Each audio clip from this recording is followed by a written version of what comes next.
Here's everything you wanted to know about power drop shotting. We all know how deadly drop shotting can be, but what's power drop shotting?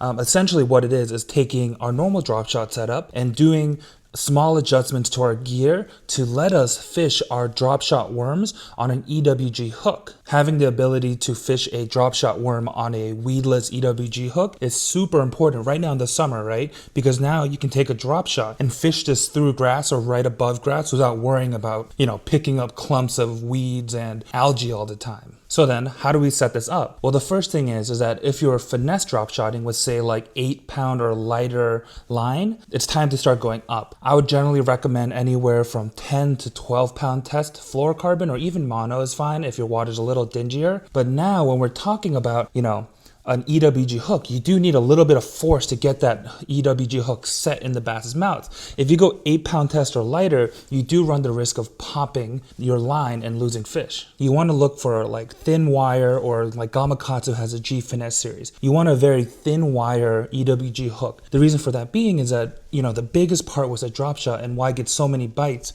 is when you can get that bait to just lie perfectly flat in the water. Now, if you're using too thick of a hook, the hook weight is going to actually pull your bait down in the water, and you're kind of losing out on that ability to sit right still and have really nice subtle movement. And then the weight. Although we're using heavier line and a bigger hook than a normal drop shot, this is the one part that really shouldn't change too much, right? Like a 1/8 to a 1/4 ounce drop shot sinker is a great option here. There's a lot of different worms you can use, and like the classic pick is always going to be the Zoom trick worm or like the Zoom finesse worm, but you do want to find a worm that floats in the water pretty well on its own, something with low salt. Or you can go to something like this. This is a Zappu Limbo, but it has a good blend of salt to durability and will float really nicely. If you want to find some cool worms like this, check out my friends at Yoti Outdoors, JOOTTI.com. They actually sent me this bag and I love these worms. But you can also check the link in my bio to use my affiliate link and support your boy. So now we have the rig set up. So how do we fish this thing? This isn't like your drop shot fishing on a finesse line where you're trying to keep this in open water and letting this sit still. The big thing here is that we want to be